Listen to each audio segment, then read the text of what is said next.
નમસ્કાર મિત્રો, થોડા સમય પહેલા ભારતીય જનતા પાર્ટી ધોરાજીના મહામંત્રીના ધર્મપત્ની દ્વારા ધોરાજી દાતારવાડી કોમ્યુનિટી હોલ જે આવેલો છે ત્યાં પંખા ચાલુ કરવાને લઈને જે દાદાગીરી કરવામાં આવી હતી અને એ દાદાગીરીની સામે યોગા કરતા બહેનોએ જે મોરચો માંડ્યો હતો, જે અવાજ ઉઠાવ્યો હતો, તેમને લઈ અને નગરપાલિકા સજ્જ આગળ આવ્યું છે.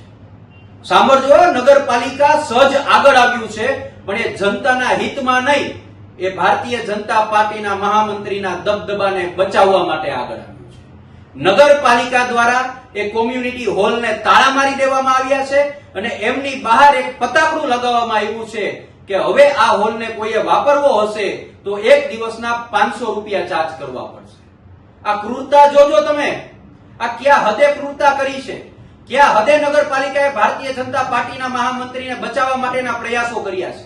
આજે એક જાગૃત નાગરિક તરીકે હું અવાજ ઉઠાવું છું કે આ તમામ તાઇફાઓ નગરપાલિકા બંધ કરે. અને જે 500 રૂપિયાની વાત આવી તો સાહેબ હું એક વસ્તુ કહેવા માંગુ છું કે જ્યારે પણ યોગની વાત આવતી હોય ત્યારે આપણે સમગ્ર દેશ વિશ્વ યોગ દિવસ તરીકે ઉજવીએ છીએ. યોગ દિવસ ઉજવવા કરતા પણ એમની જાહેરાતો પાછળ કરોડો રૂપિયાનો ખર્ચ થાય છે ખાલી એક દિવસના યોગ માટે.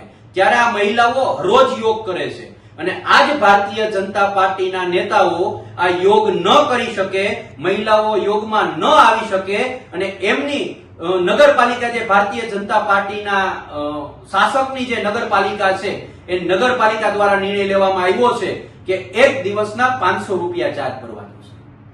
વિચાર તો કરો, આ કેટલી ક્રૂરતા રાખીને કામ કરવામાં આવ્યું છે ધોરાજીની અંદર. આ ભારતીય જનતા પાર્ટીના એક મહામંત્રીને બચાવવા માટે મહિલાઓ સામે કેટલી ક્રૂરતા કરવામાં આવી છે. ત્યારે હું બે હાથ જોડીને ધોરાજીની જનતાને અપીલ કરું છું કે મિત્રો, હવે આપણે જાગવું જોશે, આપણે જાગૃત થવું જોશે, આવા લોકોને ઓળખવા જોશે અને આવનારા સમયોની અંદર આવા લોકો સામે લડત આપવી જોશે. આવનારા સમયોની અંદર હું 48 કલાકનું આ નગરપાલિકાને અલ્ટિમેટ આપું છું. 48 કલાકની અંદર જો આ કોમ્યુનિટી હોલને ખુલ્લો મૂકવામાં નહીં આવે, મહિલાઓના યોગ માટે આ કોમ્યુનિટી હોલ આપી દેવામાં નહીં આવે, ઘરે ઘરે અમારી ટીમ 5, 15, 25 રૂપિયા માંગવા માટે આવશે અને એમાંથી જે પૈસા ભેગા થશે એમનું માસિક 15,000 રૂપિયા ભાડું ભરી અને આ મહિલાઓને યોગ માટે હોલ ખુલ્લો રખાવશે. વિચાર તો કરો, સમાજના કહેવાતા કેટલાક આગેવાનો, રાજકીય કેટલાક આગેવાનો આજે સમાધાન કરાવી દેશું, કાલે હોલ ખુલ્લો મુકાવી દેશું આવી વાતો કરી, પણ એમને પણ ખૂબ ઘણો સમય વયો ગયો છે. ત્યારે આ આગેવાનોને હું કહેવા માંગુ છું કે તમે આગેવાની છોડી અને બંગડી પહેરી લો, બંગડી પહેરી લો. મહિલાઓના હિત માટે તમે આગળ નથી આવી શકતા અને એક દબંગગીરી કરતા ભારતીય જનતા પાર્ટીના મહામંત્રીને બચાવવા માટે ઉતરા છો, તમારે બંગડી જ પહેરવી જોઈએ, એ પણ હું કહેવા માંગુ છું. ત્યારે ધોરાજીની જનતાને મારી અપીલ છે કે મારી આ લડતમાં તમે સૌ કોઈ મને સાથ સહકાર આપો અને જ્યાં સુધી આ હોલ મહિલાઓના યોગા માટે ખુલ્લો નહીં મૂકવામાં આવે ત્યાં સુધી અમારી આ લડત અવિરતપણે ચાલુ રહેશે. જય હિન્દ, જય ભારત.